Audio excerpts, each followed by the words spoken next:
YOLO, wake up, infidels. Twitch.tv/conspiracy horseman, hacker Hamin.podbean.com, Hamin Media Group.podbean.com, on iTunes, Spotify, iHeartRadio, wherever you get your podcast, you're in the right spot. It's the Friday Veteran Locker Room, infidels. Thursday, ultra declassified kayfabe taping here at Twitch.tv/conspiracy horseman.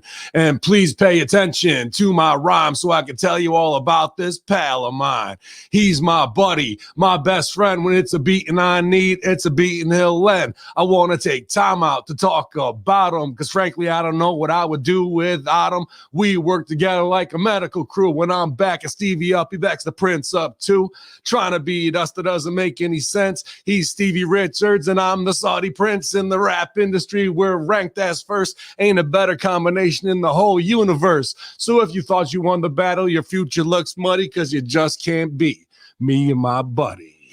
That's right, infidels. It's the Friday Veteran Locker Room. Big Stevie, cool hacker Hamin. That's how we're doing it. It's going to be a fun day. Yalla.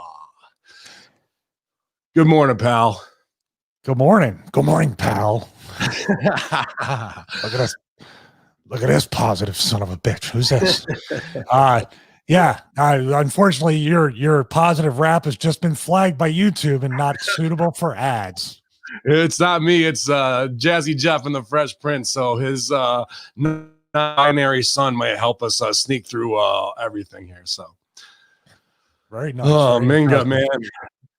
Thank you, dude. That's old. That's the original with from He's the DJ, I'm the rapper, me and my buddy Ready Rock C. That was Parents Don't Understand and Nightmare on My Street, but that's one of my favorite tracks off of that, dude. So I know you were feeling a bit under the weather last night. We certainly missed you, man, but hopefully you got the rest you need. You've just been going hard as a motherfucker on everything, production-wise, on your YouTube, on teaching yourself piano, on Russo brand, on developing new products, on consulting with people. I mean, you're just really all in, and I know sometimes we can wear ourselves right to the very edge. So last night, taking it off, nobody had any issues with that. Hopefully you got the rest you needed, pal.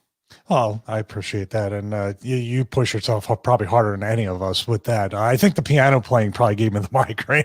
When you're learning a brand new skill, you know what? I was looking at that and comparing it to, I was going to bring it up last night on the show if I was going to make it, it's kind of like They Live in a way. Mm-hmm. Where when they're watching the TV programming, and then they put the glasses on, it literally gives them a headache to acquire the new knowledge or get the perspective or have their head. Having a clear head almost causes people pain. Having clarity almost causes people pain. Gaining real knowledge or skills almost causes pain because now my migraines are neck injury related and other things and hereditary, but I really do think there's a correlation with you're so asleep watching. How much is white noise when you watch TV? How much are you really paying attention to? And then when you put an 88 key piano in front of you, it's a little numerology for you there. And you're trying to condense this thing that looks like a vast universe and then work your left and right hand together. You know how I am. Like my wife's like, I'm like, I can't use like my left hand with my right hand. It's like, you've only been doing it for 4 days. I'm like, that's just not, but with me, it's like, I don't want to be lazy and content with it. Sure. There is no way to rush that. There is no way to rush rhythm and melody working in harmony together. You just got to develop your right hand with your melody. Know like that you can do almost anything. Give them the old Stevie Richards magic fingers, how you got the wife the first time with the right hand. And on the left hand, that's just your beat and your stomp. So you practice your chords with your left, bong, bong, bong, bong, with the right, 1, 2, 3, 4. You just got to get that in there, and then this will start doing it. But you're 4 days in. That's going to come maybe month 4. So I told you it's the most frustrating and rewarding instrument to play because when you can do it, it'll flip of the switch, and you'll just start being like, okay, I'm feeling more comfortable. But just work on your right hand, man. You're gonna get there. And I know some of you've been working on your right hand last night. I saw some new pics in the Discord, some sexy ladies. So I know Frank's Pickle Barrel ass been handling those cucumbers. Bernie DC's in the house. Cujo, J Hal. Who else is here already? X Butcher in the house. Nobody worth to remember, but we remember you, pal. And tables, athers, and chairs from the UK up early with us. So appreciate all you guys. Society 8582, my betting guru here at twitch.tv/conspiracy horseman, and Ben Hamin YouTube in the chat room, y'all. Bernie DC, I see you too, pal. But yeah, it can drive you mad when you're learning. Well, last week before I even started the lessons with Greg Miller, by the way, go to marathonmusicgym.com. He's doing great, and we're helping him kind of tighten up his workflow on the site and everything, not make the mistakes that we've made in the past. I couldn't play the opening of I Can Only Imagine. I couldn't play the opening of Man of Steel. So I'm and I do my exercises just like working out. I do my finger exercises on the C major scale, back and forth, making sure I can cross, after 1 and 2 and 3, and then cross the thumb over. I couldn't do that because my thumb had hurt. But for some reason with the practice, my thumb has actually opened up and gotten less painful. So this has been kind of physical therapy on a repeatedly broken thumb throughout my wrestling career that I told Greg, I can't cross the thumb over right now. It's too painful. Mm-hmm. And then after about a day or two of doing that, it's opened up. So there's progress, but yeah, I do find myself going to YouTube and cheating a little bit to say, how can I play this song? Or can I try this free version of Flow Key? He loves it. He thinks I send him at least 3 to 4 videos a day. And he's very, very happy to help me with it. He's a great teacher. He's a prodigy. Have you tried to play both hands where you have to do the middle finger switch over while you do the thumb switch under on a scale? I tried to do for I Can Only Imagine. Actually, for Man of Steel, it's kind of like at the same time. So you go doing C and then E, and then bring on one over to D, and then at the same time bring it down like that, break it down. So, you do that. But then when I start trying to I Can Only Imagine, it's like 3 things that are really easy alone. But then I start playing the right hand, and it just jumbles on. It sounds like a Ron Paul playing the piano. What happened to my hands and brain? They're not working at all. Yeah, that's you're right where you should be. So you're right, as frustrated and dismayed as you should be. And lighten up, kid, in the ring is all I can tell you, because the harder you try and force it, the harder it becomes. So if you feel your hands tightening up, just tell yourself, lighten up, kid. Music theory lesson for the day, as we move from C, there's the next keys, which have 1 flat or 1 sharp in them. So from C, you go C, D, E, F, G, A, B, C, A, B, C. And so that's an octave, as he told you, 8 notes, 8 to 8. So now if we move our hands up to F and we go F to F, we have to, because it's a different key, it's not going to go do, re, mi, fa, sol, la, ti, do cleanly like it does in C when we go F to F. So we have to add the first flat. And the first flat in the key of F, there's only one flat. And it's B flat. So you would go F, G, A. Instead of B, you go up to the black note, B flat, C. Oh. Okay, so B flat is in the key of F, there's 1 flat, and it's B flat. So F to F, you don't play B. You play B flat when you get to it. So you skip over and then go to... And then you go to C from there, from B flat to C, D, and then it will sound like do, re, mi, fa, sol, la, ti, do. So in the key of F, there's how many flats? Key of F. Yeah, key of F. I just told you how many flats. There's 1 flat, B flat. And B flat is the key, okay? Really, the flats go like this: F, B, E, A, D, C, G. So in the key of F, there's B flat. In the key of B flat, there's B flat and E flat. It's like one behind of what the keys are, but we'll just keep it simple for the first one. So in the key of F, there's B flat. That's the only one you got to play.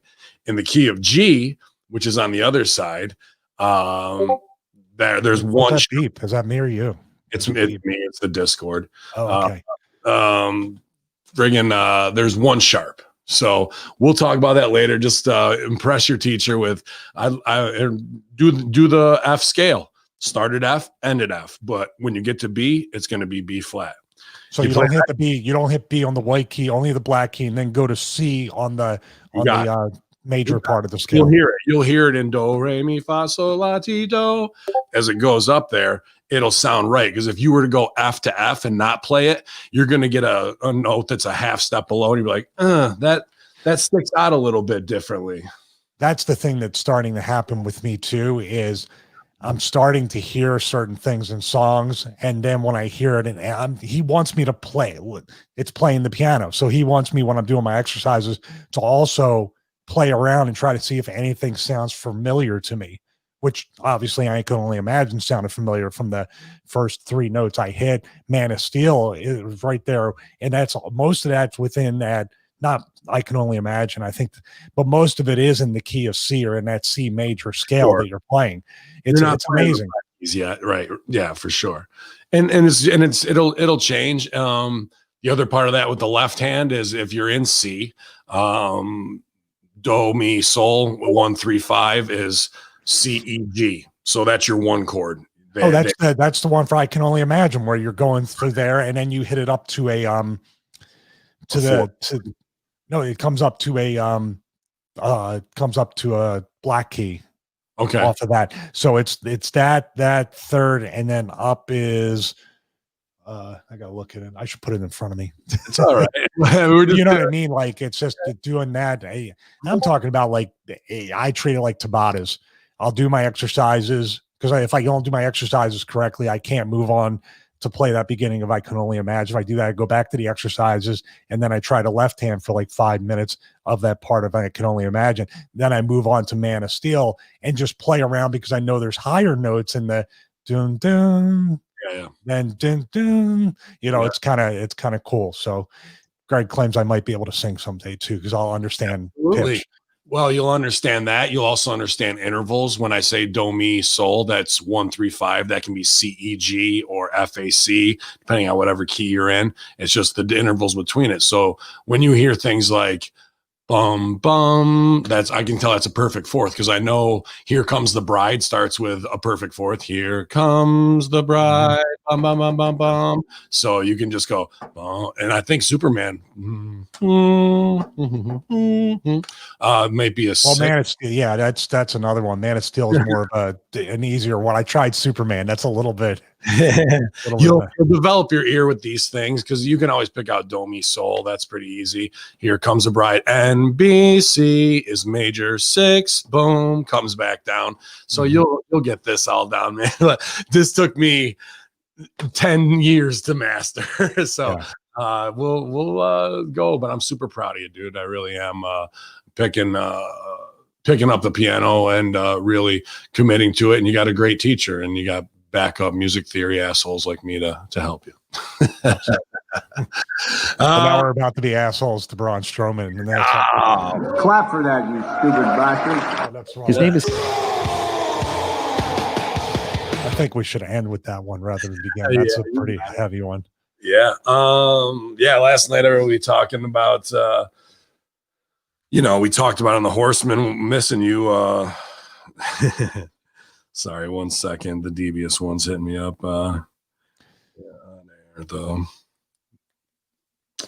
We talked about Kamala and Pence. Pence going down, and what went down with Trump earlier in the day with the release of the Clinton stuff. And now anybody's going to be, I mean, it was a weird thing, a fly landing on his head last night, and it sat there for 2 minutes, but the belly blushed left, who knows they're fucked, and this is what could really take them down on the Russian hoax stuff. That's all they've got to meme about today. And that's what it'll be, as a nonstop thing of like second grade tee hee ha ha, when real treason is exposed and done, and these people should be tied to a post and have a fucking rifle squad taking them out left and right, whether it's the presidential candidate, Obama crew, Clinton crew, all exposed. But today, all you're going to see is kindergarten level fly memes with people thinking they're slick, because they're caught once again. They're caught in a complete lie. Everything that's been building, all of their, but what about her emails? And well, here's where it is. And now they're like, the fly, everybody, the fly, instead of fucking sitting in the big shit bath, eating the big shit sandwich they made for themselves 3 years ago, knowing it was coming, that they were all going to have to take a bite. And now here it is. And this little 24-hour meme thing isn't going to fucking save them. They're scrambling like roaches when the light gets flipped on, bro. Yeah, it's very, very telling. I watched some of that. I watched both. Obviously we have to watch CNN and Fox, the way they interpret it. And then I watch more independent stuff on there. No, not on the actual news thing. I couldn't stand a 60-minute thing. No, I was just making a face to send a pic to Deeb because it pops up. So here's the thing with that too. We talk about furthering business in pro wrestling all the time. What are they doing what have they done to further their agenda or their business to try to get the payoff, the election, the win the election, and whatever thing we think it is, whether it's real or not? They have not done anything. It's almost like they've been trying to lose. Pick Biden. Harris, man, I got to give her this, man. She wants to go all the way. She may actually, in some ways, be more unlikable than Hillary Clinton. She sure is hell trying. Dude, looks on, like, if you were to coach somebody to be on camera, which you've been known to do from time to time, would this be the way you would want to carry themselves, to be a baby face on TV, the smirks and the looks? And I'm talking here, that's like an old Florida retired bitch talking to somebody, like when she wants to order at McDonald's or whatever, like a real petty. And dude, I have to get, the fly thing with Pence, or you can say whatever you want. This dude is sharp and professional, and for whatever reason, whether it's phony or real or whatever, this dude cut her up. All they have to do is concentrate on the fly thing, because you aren't going to. He aced her on the judges, where she went around and he came back. He's like, I just like to let it show for the record that neither her or her running mate answered the question. And they probably won't on the next one. And that speaks. And her face, they caught her face. They should have never even, if they wanted to play it smart, which they think they are by showing her reaction, you're not playing it smart, because she looked like a smug bitch. It's not a sexist or misogynistic thing or any of these other things that people claim it is. It, quite frankly, you showed up trying to play on the emotions and look into the camera and talk to the American people. You left out her noticeable tell whenever she's going to lie or tell a bullshit story is, I'd really like to have that conversation.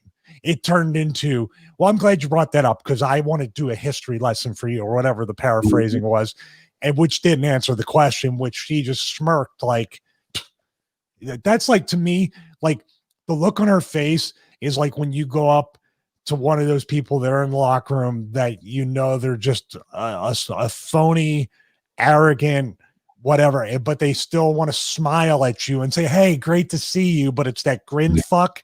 She was grin fucking the American people with that phony smile. Usually that person, this is all hypothetical, ends up on some weird, as I can think of 3 people off the top of my head, and 2 of the 3 of them have fallen very hard on pills and crime and things along that line. So I wonder if that's a tell for a greater bit that way as well. I think she also maybe on the HGH, her jawline was looking real Cena strong, and she had the shoulder pads in, but she may be kayfabing the traps. So who knows how jacked she really is under all that. Well, that didn't help her. So I don't know. Maybe it's a B12. Maybe she's doing some B12 shots. Sex appeal wise, it did not help her. No. B12. B12. Bingo. Oh shit. You're very distracted this morning. I know. You say that's a bingo. You just bingo. Yeah, we're speaking within the vein of this all's theater anyway. But they could have done with this, if you're looking at it from a straight up, if it's supposedly on the up and up or whatever, you're looking at a Pence 2024 thing. You could have fucked yourselves out of 8 or 12 more years. Pretty good. Sorry, I got OCD. I got to hear it now. Yes. Ooh, that's a bingo. What is that? Is that the way you say it? That's a bingo. Oh, You just say bingo. Bingo! How fun! Inglorious Bastards. I just love that scene at the end. Ooh, that's a bingo. That weird cabaret German that's underneath there. Like there's this weird thing from the 20s and that if you watch the musical Cabaret ever, that it's like homoerotic Nazism, and like that one right there pops me every time, that fucking stupid little line that he does. But yeah, man, I don't know. I don't really care because they're both boring as shit and they're just doing lip service. It's more about what's really going on and being exposed in October Surprises and looking at the ping pong battle between people I care about and where they want to come up out of the whatever and do gotchas all the time while we just sit here and take it. And then when our gotchas are the real ones to expose Russian hoaxes and that it really is a treasonous act. I mean, it's easy to throw that word around, but that is truly subverting an election for the American people through propaganda, tying the enemy of the state to someone. Like, on a far higher level, what are they going to talk about? A fly on a guy's head, because that they know they're beat. They know they're dead in the water. If they had anything to come back with of any substance, like that would be just a quick thing like that. There isn't one thing that they can plant their flag in from last night and go, this is where we're standing. They're going, fly head, everybody, fly head. We're going with fly head. And what happens if the fly didn't land on his head last night, dude? I'll give you the idiocracy we live in right now, that on both sides, but more specifically, just chronologically. This woman was debating Biden and called him essentially a racist on stage, that he had racist mentors like Senator Byrd and other people that were legitimately KKK, like grand dragons. And he called them like a mentor at his funeral. Basically, this is the guy that helped me and taught me how to be. She called that out because of the busing issue. Then she becomes like wrestling, like, oh, makeshift tag team wins the tag belts. It's Biden picks Harris, right? Just because, and he openly says, "I need a woman of color to help me win the election." Like has no self-awareness.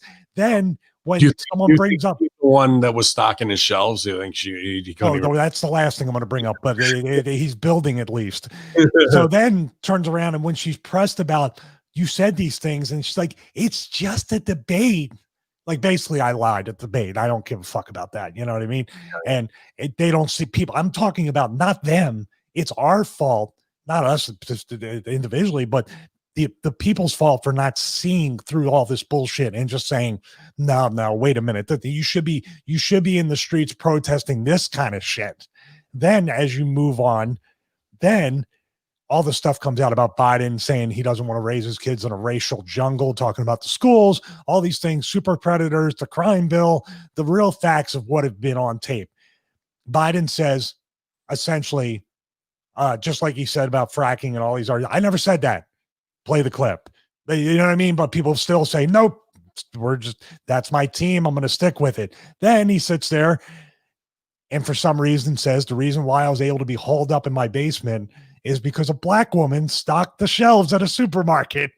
Like, what in the world, dude? Like, not that we understand what you're trying to do, to say that minorities were working and this and that, and because you're pandering, playing the Mexican song or whatever Spanish song in Miami at the thing. Hey, how about this? Listen to this, Que Esposito or fucking whatever I say in Spanish, But it's you talk about Christopher Guest style parody or level parody that we talk about with wrestling. This is a parody.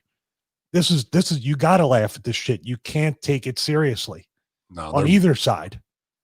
They are, and he looks like Bat Boy. He looks like undead, like sitting there pasty as fuck and weird little ears, elven ears, and like no charisma, and like he's not who I want even to represent me in Indiana Christianity. And they're putting over, we blasted on Catholic Church last night again for some other shit, but like she puts over, he's one of the few Catholics that are, and I'm going, yeah, I would not put that out there, because you know what? Everybody thinks the Catholics are closet sexual predators who are now covering for each other instead of defrocking and disclaiming. They're moving 700 pedophiles around from Australia to wherever other Italian islands that they want to stash them at, and your little coffers go to pay for that. And now you're putting over the Catholicism that he's a proud Catholic. He proudly protects pedophiles. Well, apparently he does, because he was Obama's boy and hasn't indicted him yet either. So there's some stuff there that they were just putting out there of like pride. I go, how fucking disconnected are you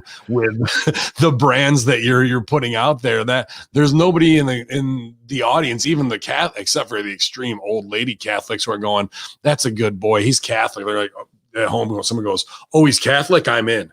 Instantly, that means that you're protecting sexual predators. To me, that doesn't mean shit. And you're kayfabing knowledge. We traded that video on the Book of Enoch, and it totally put over how the Vatican has left all this and what extra knowledge out. I want to do a whole show on it, but like, there's another whole thing. So you're going to be proud of people who keep others in the dark from enlightenment so they can further their own agenda and become more and more rich in power. And it's just like, nope, those days are done. Burn that place to the ground. Get all the books out, burn the rest of them.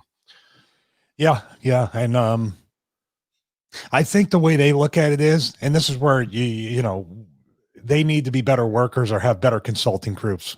Mm-hmm. Because what she did was she went back and they have a big whiteboard, and now they can check off the Catholics. We put the Catholics over, so they're going to vote for us now, because now Joe Biden's a Catholic. They think it's no different than the old school way of going to the local diner and having breakfast and then shaking the hands of the people before they go to work on the roofing jobs or whatever they're doing.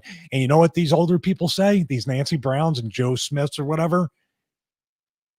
Joe Biden came up to me, said my name, shook my hand, and looked me in the eye. Basically, Joe Biden put me over, or Trump put me over.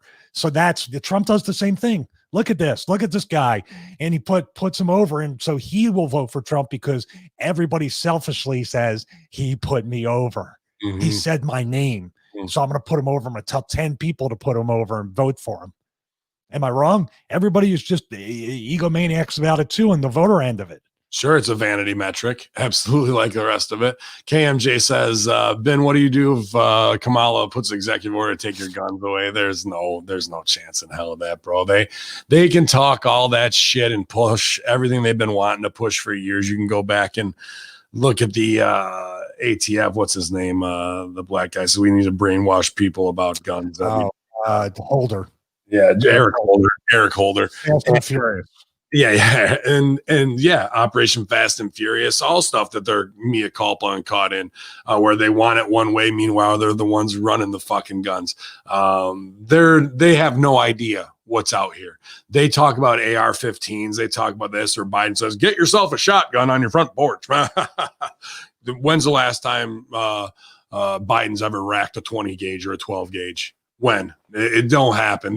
These little things that they think they know, or they have no idea about. You could show them a sabot from a 50 caliber muzzle loader, and they'll think that's a bullet that goes in an AR-15. They don't even know what a cartridge round look like. They don't know the difference between a black powder capsule. They're the same people who think hunters are just people who go to Africa to shoot lions and rhinos and shit like that. They have no idea about conservation. Or everybody who hunts is a militiaman, one of those militia guys in Arkansas or Texas. They couldn't tell a 308 from a 30-06 from a 22 rifle. That's how fucking clueless they are. But they're going to come door to door. I could tell you just about the guys in the 3 hunting camps and that would cover about 30, 40 guys. That alone, I know there's over probably 30, 40 guys. There's probably over 700 whips that they would have to find. And I'm talking from pistol class all the way up to their precious AR-15s and every hunting rifle and shotgun in between with thousands of rounds. That's just the 30, 40 guys I know. And now I know where there's fucking 7,000 more camps. Multiply that out. You think you're going to, and most of those guys are ex-military, are current National Guard. You think they're going to fucking go door to door and start clocking weapons from people, bro? There is absolutely no way. That is a complete delusion by people who have no idea what country they're in, who votes for them, or who's surrounded by them. And their illusion of safety and power is in their own minds, because that's where the real power lies. You might have tanks, bombers, drones, and whatnot, but in a real resistance, there's no way they could ever do that. And there's no way they can ever do the propaganda war to convince people to come do a big turn in that way. Maybe in the ghettos where there's just small pistols and 45s and shit like that. Dude, I know guys who got gun rooms with over fucking 400 whips in them. One guy. Explain to people what a whip is. That's what we just call our guns. So, what people call their cars that. Or I'll tell you who's going to turn them in. The same Nancy Browns when I was waiting in the line to get my first firearm for 5.5 hours, and they were standing there talking about how gun control is needed. Like they're in line waiting to buy their first Glock 19 or 43X or whatever. And they're already talking about how they hope that the gun control laws get passed. That's double talk, double think. Like you said, it's amazing where I'm just there. Like I'm waiting very quietly. These people are bitching about Trump and the guns and all this shit, and that in a gun store that they just passed a background check to get and check out their first firearm because the pandemic hit and people were killing each other for toilet paper. So their natural human instinct took over, which is what's going to happen for most people. But then again, I think it's going to be dystopian cities, and then the outlying things is going to be the real parts of the country that you never hear about, just like it is now. It's these cities. And it might not be, it's widespread or too widespread enough, but it's not like people are going north of here and going up to Jasper and LJ and Blue Ridge, because guess how many seconds you would last trying to burn down. I'm saying they have no clue, bro. They have no clue what's out there. And they want to try and push these little agendas, and they use the AR-15. If you took every AR-15 in the world, it wouldn't even scratch the surface of making a difference, dude. Go look up the Las Vegas SHOT Show and see how many vendors are there and see how many people go to it. And just what's out, that's just what's out there at the SHOT Show. I've been, like I said, to the Kentucky machine gun shoot, and what people are, once you have a gun, and whether it's registered or not, if you want to do a resale, yeah, law in some states say you got to go and re-register, what have you. But if I bought a shotgun today, brought it home, and resold it to Stevie 5 minutes later, I don't have to do shit with that. It's up to him to do the registration if he wants to. Otherwise, it can just sit in the closet and no one ever knows that he has it. I just described 80% of the guns in this country. Right there, from a one purchase to a hand-me-down to whatever. The shotgun that was made in 1968 by Remington, if it's taken care of, is just as goddamn good as the 20 gauge shotgun that's coming off the line right now in an 870, bro. And at the end of the day, it's whose hands it's in is what's the most important. So if they want to do no-knock warrants and some Stasi stuff in some dystopian future, it's going to end really badly on their end, not the people's end. There'll be some cases where they're in a cul-de-sac and some dumb shit goes down with Nancy Browns, but the real people who could survive anything, survivalists, will never be taken. They'll never be cocked that way, dude. Well, here's an idea before we start talking about wrestling that doesn't mean anything. Why don't you start in Chicago? Why don't you start your gun grab in Chicago and see how that works out for you? Yeah, exactly, man. Because that really does need to be, there needs to be something taken care of in Chicago. And they never, ever, ever mention Chicago. Isn't that funny? Oh, it's hilarious. And we talked about it last night too. What's not hilarious, it's sad, but it is also hilarious in Just Desserts. I posted it in Horseman Chat, Second City up for sale. They just said, you want to fucking come at us with Black Lives Matter stuff, and I have to step down as the CEO, plus it's time of COVID, so ticket sales are way down. It's a prime property, and you want all these affirmative action hires and everything, and like to whore out the original part of what is the mecca of comedy. And they went at Improv Olympic, and Charna, the 80-year-old Jewish woman who owns it, who built them a 7-theater beautiful facility off of the profits of the 20 years beforehand. And they have fully interactive theaters of playing. Nope. It's about fucking equality for a 2% minority. They have to be treated like the other 98% of the school. She says, fuck you, I'm shutting it down. And now Second City is up for sale. And for those who wanted some great awakening in the purity of spirit, here's what's going to happen. Target or Pepsi or somebody else is going to buy it. You're going to become a corporate whore and shill. And then from their marketing team, you will be fed the content that they want you to write jokes on that will further their corporate interest. And you'll get paid and shut the fuck up and do it because you're an actor who's not making any money. You can either go work, at whatever restaurant and make nothing and play for nothing, or you can do this corporate shit. All a self-made bed. The same as the rest of this shit. The shit sandwich they knew they were going to have to eat when they started this stuff, and their own white guilt backing other black performers who've made it on HBO and are writers for Seth Meyers, who led this charge and were already out of the pits of improv. They wanted to act all righteous, and all their white friends who wanted to act woke backed them. And now here's where you are. Your two top places, your two top institutions in the history of comedy for the last 40 years, gone, all because of their own doing. Every single bit of it. Congratulations, everybody. They nailed it. Fucking unbelievable. And that is the same as what we've been talking about in these mindsets of where you're gonna push the agenda to make yourself feel good and look at a vanity metric that you're woke. But what is the end of the road? What is the play? How does that scenario play out? And I called that shit back in May when it started, dude. And here we are, exactly 6 months later. Well, let's segue this into wrestling, because the very same thing could happen to WWE. It could get so bad to the point, or there could be so many scandals that are popping up, or even the independent contractor employee thing, that Vince may be, because it was on the books before, that they might have been able to sell it to Disney, because they have the deal with Fox. They have a bunch of other stuff. And it really would be something, then a full propaganda push. Now you have wrestlers with gimmicks that are pushing propaganda. You may have the CIA come into WWE and do some stuff.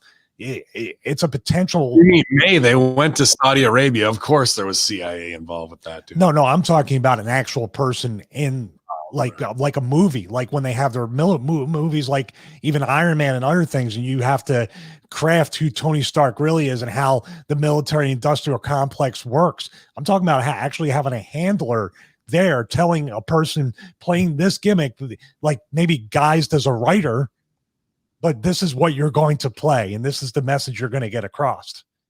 We're only really a step away from that. I could do that job. I mean, at least, but here's the thing: when you put out propaganda, people actually have to watch it. So that's the problem that WWE has right now. Yeah. Good talks this morning, high level stuff from music theory to propaganda wars and the craziness that we are all seeing on social media, you guys. So if you're done with that social media and you want to be where the cool kids are, it's the Hamin Media Group Discord. Hit up at MSG at Hamin Media Group, and he'll send you an invite. At Colin Y Song, our two top moderators in there, guys. So join the fun. I think that's where we're going to start pushing stuff soon. And everything else is out of hand. And if you're in Facebook land, I always am as well, go to Hamin Media Discussion Group. Always great stuff with the watch-alongs, the pick'em challenges, and really William Alessia been on the most inside news. He talked about the Ali bit and the Retribution bit, I think 3-4 months ago, and here it is playing out to a T. So we've got the best Stooge reports, but I do got to go to the sheets to get the shits from ProWrestling.com and Wrestle Stink this morning. Steve Areno, are you ready? Of course not. Are you ready? I will be coming back this year again. It's about time. It's about time. Sean looks like he wasn't getting in shape. But somebody who can, she could stay in shape. She was jacked always, but she's leaving the biz. Jazz officially retires from pro wrestling. In a recent interview with Chris Van Pilot, former ECW, WWE, and NWA wrestler, Jazz announced her official retirement from wrestling. Jazz has an incredible career spanning over 20 years, which has seen her put together some fantastic matches. However, she's also officially called time on her career. Quote, maybe it was a few months ago, but honestly, I just had my last match this past Sunday. I'm done with in-ring. Last match, yeah, I'm going to say ever. I'm done. I'm limping right now, so I'm done. Yeah, I'm probably not going to Terry Funk it. I'm done. I was going to do a whole tour in 2020 with the pandemic happening. That kind of screwed up everything, but we'll see for 2021. I may try and do a little tour around. Well, I'm really done, but I go out there and do 45 seconds to a minute. That's all I got. Why not? If you're strong as shit, go over. She says, I always gave Paulie credit because the birth of Jazz happened in ECW. So without Paulie, You are my tribal chief. there would be no Jazz. And he not only gave me an opportunity, he pushed me to go out there and let it happen. But he would tell guys, don't go easy on her. It's pretty scary before a pay-per-view match. And he's over there telling your opponent, beat the fuck out of her. And you're already nervous. And then he comes over to me. He said, I want you to put it on him. Beat him like he stole it, like he stole from your mama. That's how Paulie is, recalls Jazz. He likes to get in your mind and he's good at it. But yeah, he's the one who gave me my first opportunity and it was up to me. I was given the opportunity and it was either shut up or nut up. And I think she did, man. A very powerful women's wrestler. I always enjoyed the ECW stuff, the Jason stuff, and a good, definitely behind as a strong woman's competitor who didn't have to do sexy bullshit, man. She set a standard, I think. No. No, you were cutting off a minute. Sorry. Hold on, I'll drop in and drop out. Here we are. Ben just dropped out. So, yeah, I have to say, as we wait for him to come back, that here he's back. I wanted you to hear this. All right. Still, I can always hear it. Better now. Check. Oh, is it all right? Am I all good? Yeah, you're still a little off, but you seem to have caught up quite a bit. Yeah, my money's on her. Okay. Like if he had walked over to her to tell her to beat me up, I'd run right over and be like, no, this is supposed to be fake. Actually, it's off topic from Jazz, but it's on topic for what was just said. My buddy Donovan Morgan, who wrestled many years in Japan and ran his own school and promotion, he was saying, and this might be a story because I haven't watched AEW or anything else. He was like, is it just me or do people get injured way more in wrestling now? Seems like every day. Like that was what Paulie told her to do and the guy to do in order to set a precedent. But I don't recall Paulie ever telling everybody to lay everything in on every single show and try to kill each other. We did. There was times for it, and Jazz understood that too. I hope on her point, I hope she continues to do stuff within the business.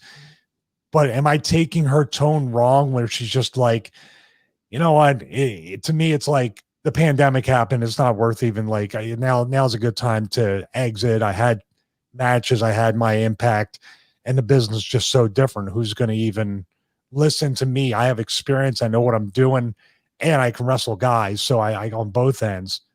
It sounded to me a little bit more like she was just like, I'm done fighting this eternal battle with no common sense with dipshits. That could be a part of it. Yeah, and the COVID stuff. I'm sure she wanted to go out, make her money, do the signings. Oh, I would have booked her, put her in a women's tag match with like a Christina Marie and let Christina take all the heat. Jazz comes back, boom, do her 1 minute. And then the girls are up with the big shine, like a torch pass to a legend, like give them their moment there. Absolutely. My hacksaw match. So it is kind of sad that she won't be able to help the younger girls in the business, get a little bit more shine. I could see her do stuff with Christina Marie, Holodead, Genocide. It would be those are all three strong women right there who model their in-ring after her in a lot of ways. So hopefully she does get that last go around if we ever do get back up and running. But definitely a career, and I was pumped to see a lot of her matches in ECW when I was a super fan. Well, here's the thing too. There's also a crop, and I mean, we're going to bring up the usual suspects, but there's also a crop of female talent, just like male talent, that thinks they know everything, that thinks that they're stars and thinks they're, and some of them in the ring, like I don't know. You know who I'm talking about. The hint is the Impact. Sure. But that would fight Jazz on that. Maybe she sees that trend and be like, because she'd give it to somebody in the ring. And in this day and age, that's not like looked upon well either. It's a full SJW turn. I'm purely speculating in a way, but I have to think, because on the guy side, I look at a lot of it. I'm just like, why do I want to deal with any of this? Why do I want to explain to somebody why this is the right thing to do? And then they still argue with me. And I have to do these plotty spots that don't make any sense, but I'm trying to add psychology, and these people are fighting me every bit of the way. Mm-hmm. Plus they're a little too proud of themselves, and they're just a little bit disrespectful just because they're marks in the same way and don't look at me like a big star. I'm kind of putting words in her mouth, but I could see she was always a workhorse, and she was always a machine in the ring, and somebody would get other people over. And unfortunately, with the way people think today, that's not looked upon with enough appreciation. I can't disagree with any of that, man, especially after watching Big Swole and Serena last night. Definitely shades of Jazz in both of their careers. And I know Dee watched a lot of her and took that strength away from her as well. So congratulations on 20 years, Jazz. Thank you for all the entertainment. Cody wins back the TNT title in a bloody, brutal dog collar match. I only watched the last 3 minutes because we were just finishing up with Horseman. There was a little botch at the end where they missed the kick. I felt bad for him, but I was like, and then Cody goes over with Crossroads on him clean instead of using the goddamn chain and shit, which they're both, both got color. And then he cuts a big babyface promo, even though he's got the dark hair. It was good. Greg Valentine, they kept cutting to in the crowd to like get the approval and whatnot of how they put it over, but I wouldn't have put Cody up. They just started building Brody, and Cody underneath as a baby face is way better, dude.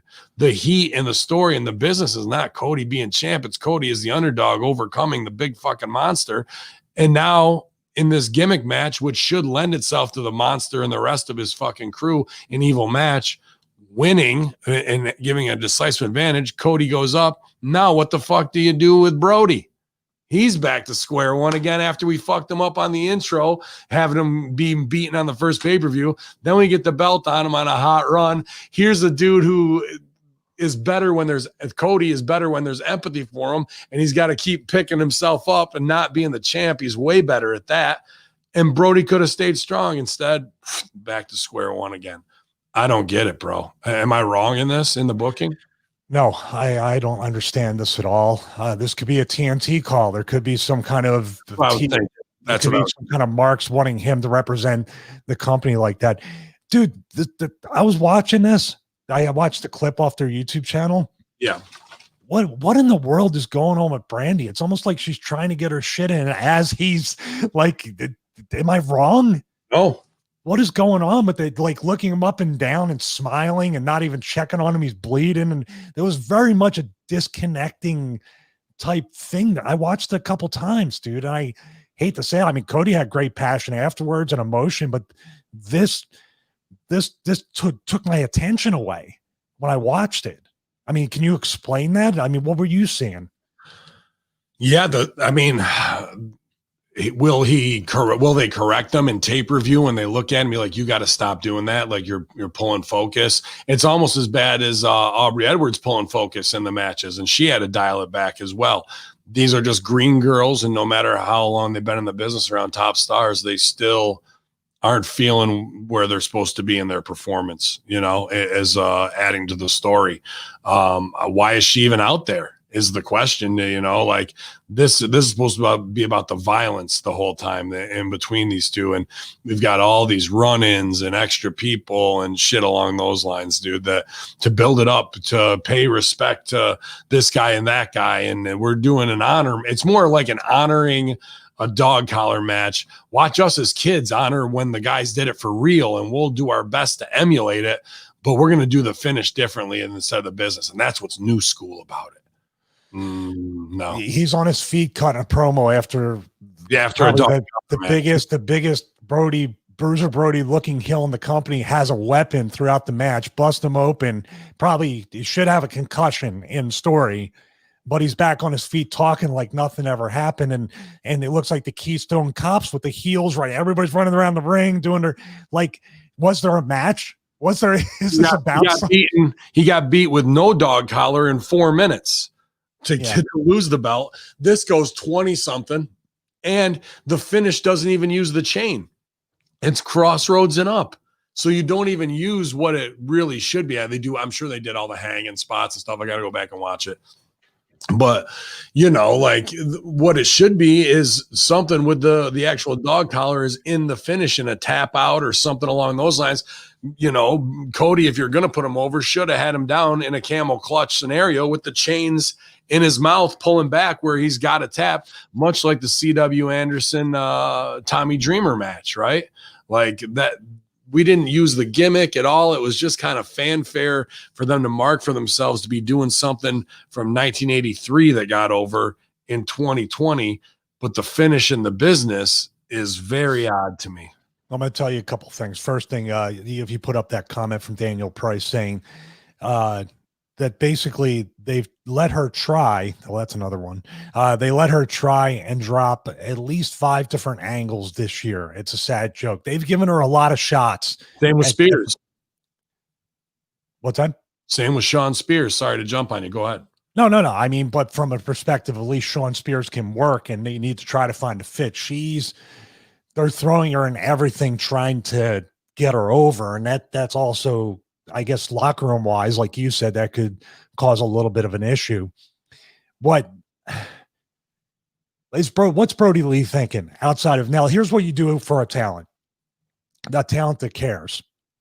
So Brody Lee left as Luke Harper in WWE for what is going on right now, or what it appears to be going on, in my opinion, or my perspective, that he's in a different situation or same situation, different company.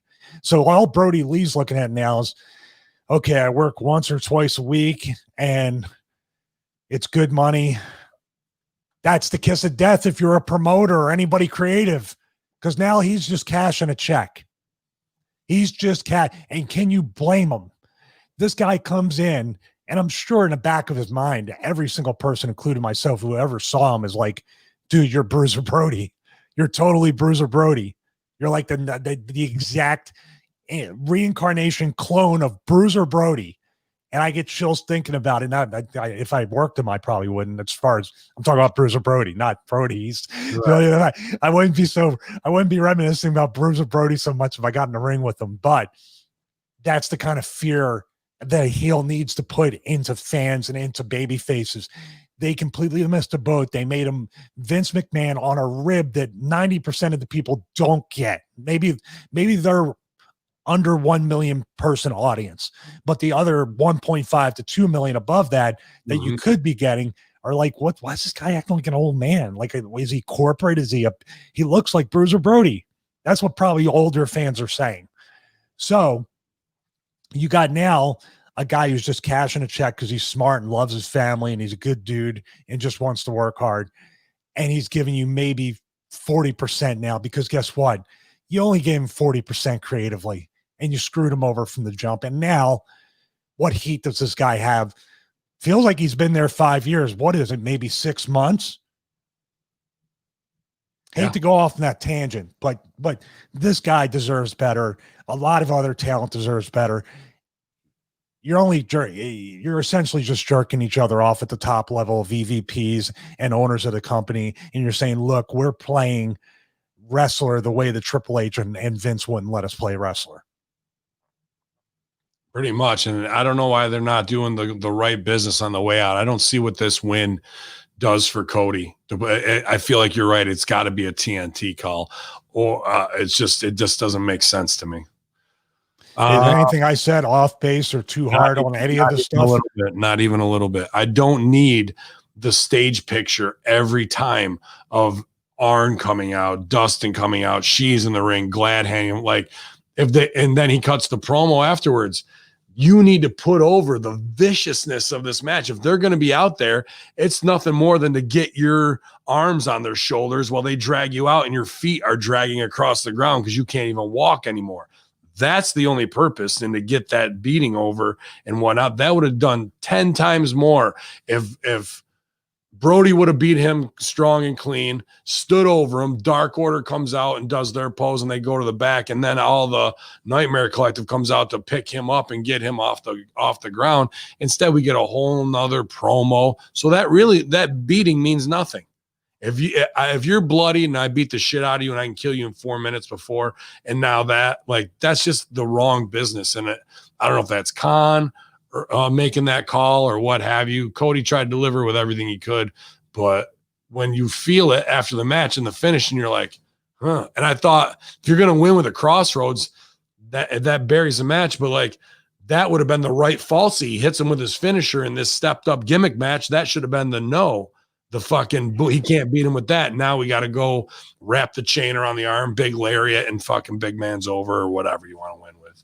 So what's it going to be now? From bad to worse, now you're going to have Orange Cassidy because he's another favorite. Yeah, dude, then they march him glossover. You Bruiser Brody was the glossover for this. Glossover, bro. That makes me believe it's kind of like, who's it going to be? Like you're waiting for a bigger opponent to come out, and then Orange Cassidy comes out. Like if Cody can beat Bruiser Bro or can beat Brody Lee in 20 minutes in a dog collar match, he should be able to beat Orange Cassidy in 90 seconds in a straight up match.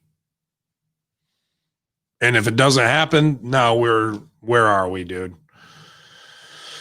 Brutal that they brought Orange Cassidy out at the end of that. That was really not do you think there's any sort of heat? And this is speculation that you say there was a promo that Brody cut that kind of like shot a little bit on the infrastructure of that EVP circle, and you think he might have got heat for that? That's interesting. Because that's when he went in on Brandy for doing all the IG stuff while she's supposed to be a marketing pro, but she's the chief bikini officer.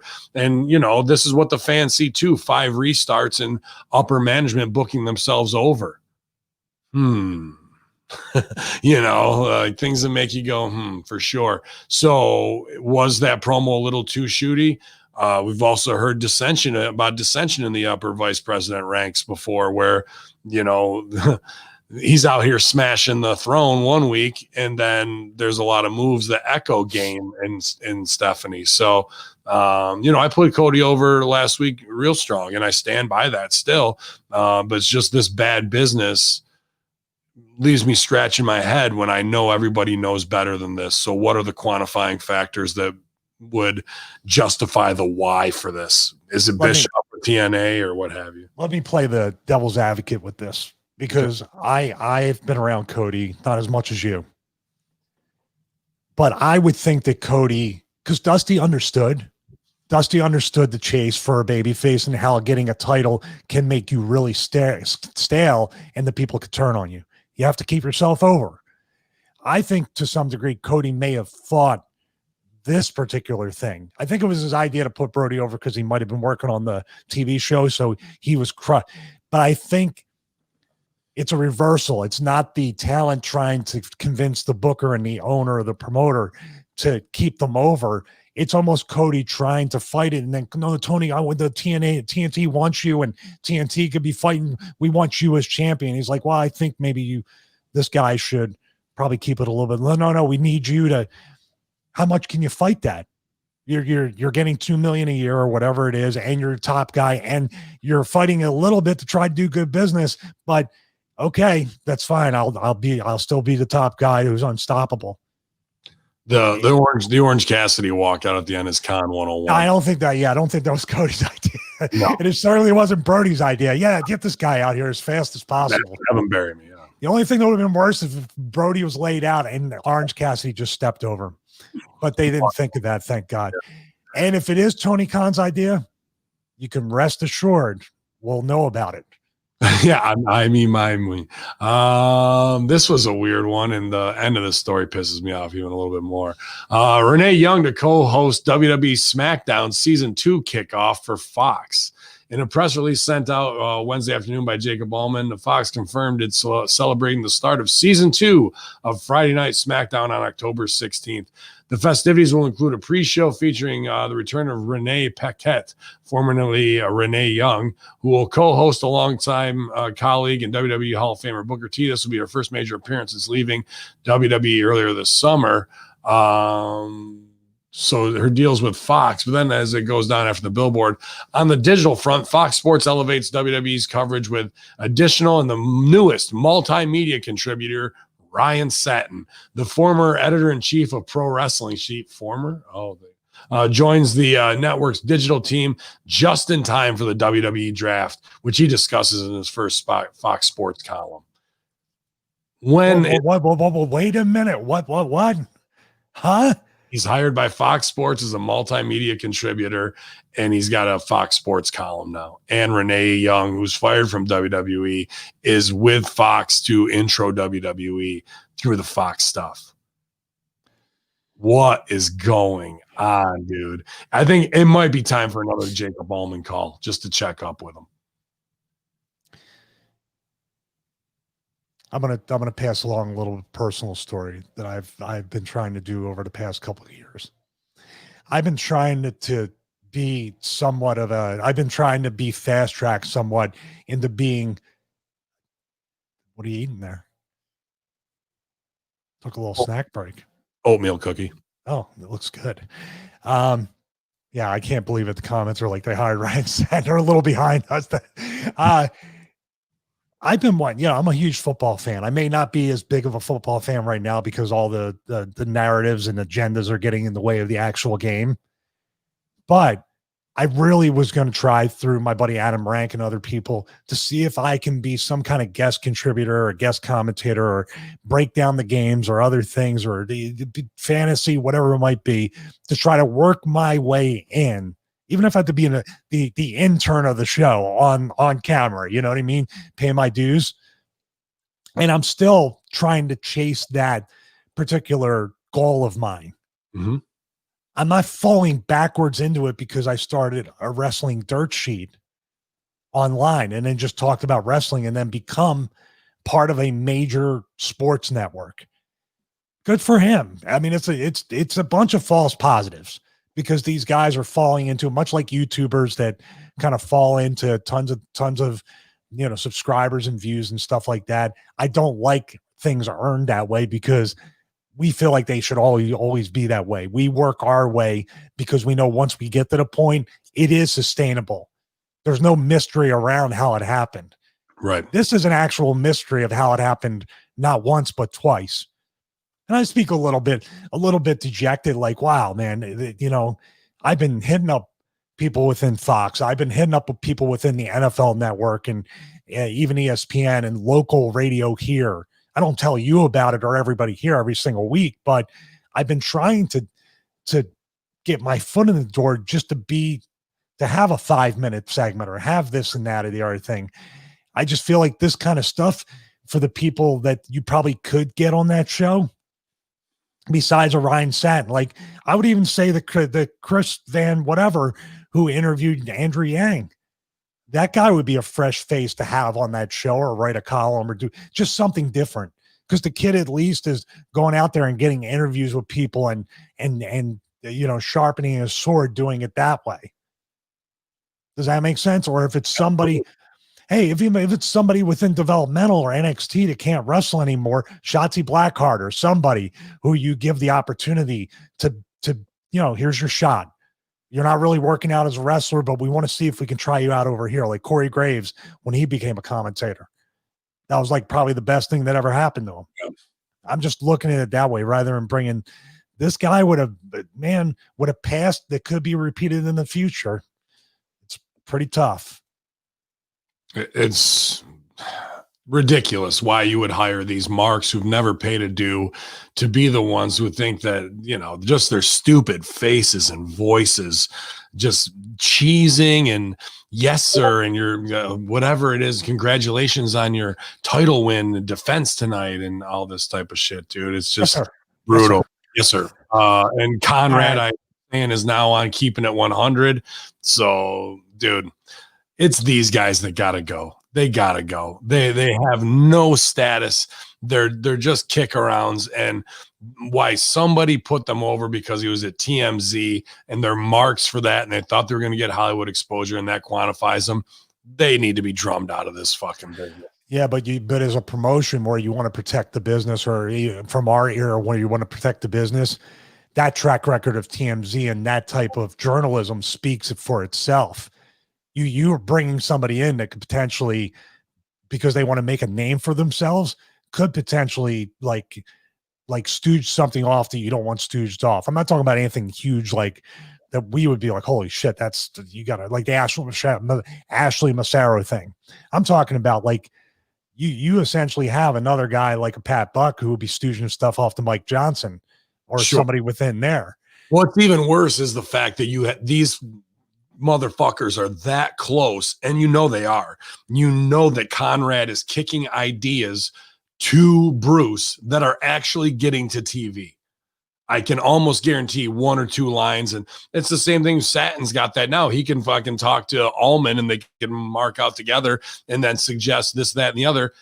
None of them have any idea what they're doing in the wrestling business. They've never been trained. They have no idea about psychology or how to do business. Everything they know will be a rehash of something that they watched in their mark careers, and they have no creative ability to come up with anything new whatsoever to get heat on a heel and make a baby face. So, but yet they keep getting kicked up. And even the fact that he's on Keeping It 400 right now, that like there's no reason why we should be giving any of them any play whatsoever, dude. Well, that's because the boys are trying to use Conrad as much as he's trying to use him. And also the Ryan Satin wanted to understand James Storms probably thinks he's connected. So he's politicking. Someone said James Storm put him over. The boys essentially will never, I think we're one of very few. Russo has always been this way. He will put over somebody whenever it's called for. He will not put somebody over because the agenda. He puts Jim Cornette over from time to time. He put him over for showing him the match. I was going to clip that this week, actually. Yeah. So we should put it up because he's very fair that way. The boys are, for these guys to think that, for Conrad to think that Conan and Disco and whoever else is a part of Keep 'Em 100 are not trying to gain exposure for their show, which is absolutely smart. But also in the same vein, you say you'd open up that door, it becomes a different business altogether. Them being workers wanting to get off of this audience and being attached to Bruce, and then absolutely we're gonna, if there's an opportunity to get our stuff in front of new eyes, I totally get it. I don't fault them for that. But in the Mark's eyes who do see that, they just fucking said it, that what Conrad does and what Satin does is okay. They know they're getting worked, but they're also making them at the same time by making them credible, even talking to them, dude. Because Conan openly talks about the conversations him and Ray have about the stuff that Ray's doing on TV and everything. Talk about like without saying it. How about what we know from behind the scenes where Conan was trying to help and then got buried? What I'm saying is Conan brings that up on the show though, right? I don't think not for the reasons we know, but who buried him? Bruce. Like when they wanted to bring Conan in to help with the luchas or the Garza and whatnot to get help protect them, get them over, and how Latinos would really talk and not Vince McMahon voice. He got buried. I'm not going to say how, why, what, or who, but it was definitely Bruce going to Vince and fucking with some excuse from WCW a long time ago. And now you're taking his co-host and putting him on your show. Friends close, enemies closer. But I would send the message of, dude, lock these guys out. You got heat by association based on that. You want to fucking bury me? I'll bury your guys. Well, I just meant it would be interesting if Conan directly told Conrad, when you see Bruce, tell him this. Like, maybe he will. I mean, it might be. I wouldn't doubt it. Conan has nothing to lose. He's been very outspoken. Hey, you know. But I look forward to bringing Raven on the podcast and joining the locker room soon. I did we this. could be quiet for 2 hours. I was on Get My Go. I mean, I respect Feeney. I think Feeney's one of the best producers out there, and is a kick around guy and doing the news and whatnot. Right up there with MSG and Ray and a lot of guys who co-host here. And you know, Husey is what he is with the accent and bad jokes. And Durbin is trying to build his own brand too. So I didn't mind going on Get My Go to castrate some marks. But the reality is those guys, because of the Supermark order, have good numbers, and it's good for Hamin Media Group to go over there and do that kind of stuff. I don't need to go in there and just fucking lay people out, you know, because it's below my radar to have to worry about these marks. It gave them good content, and it raises up the brand of those guys. I got no problem doing that kind of business, even if I'm like, all right, this show is strictly for hardcores, you know what I mean? Of whatever they want to be into, but we did it, and I think that's what they're doing over there too. Can I give the Keeping It 100 crew a little advice on how to continue this relationship with Conrad and not be cut off from any future success? Are they all going to redo their mortgages? Well, that could happen. Don't ever get on the wrong side of the Church of Satan, because you'll be unbooked off the show real quick. Dude, that is the most famous. I mean, I love it that they came at me because I didn't even tag them in anything. That I'm reminding people they didn't. Well, you tell the story. I laugh as I tell it. It was for the Vegas All In, right? Or was it for the Chicago one? No, it was for StarCast, and then Pro Wrestling Tees had a show, and there was a couple indies that wanted to book me over the weekend. Right, and it booked the whole Blue World Order, really. So well, I didn't book. No, Conrad didn't, but this makes it even funnier. So because I can't even remember the tweet was, but Stevie came back at the Church of Satan, came back over him, and then the Stooge report comes out from the SJWs where they fucking Barry Stevie is interacting with the Church of Satan, and fucking off we go to the races of, we can't have that. We gotta, as soon as like the cancel culture was starting to kick off, this was a small thing, and he pulled the plug on having them come in there for it. Well, it's kind of that way, but what happened was, like, Sal tweeted something, and this was one of my last tweets where I tweeted something about Satan. The Church of Satan came back when they weren't even tagged and started coming at me. Then this other guy tweets Conrad and says, "Hey, do you realize who you have on your show?" They didn't even say they didn't tag Church of Satan. They're saying that I was fighting with Satanists on Twitter.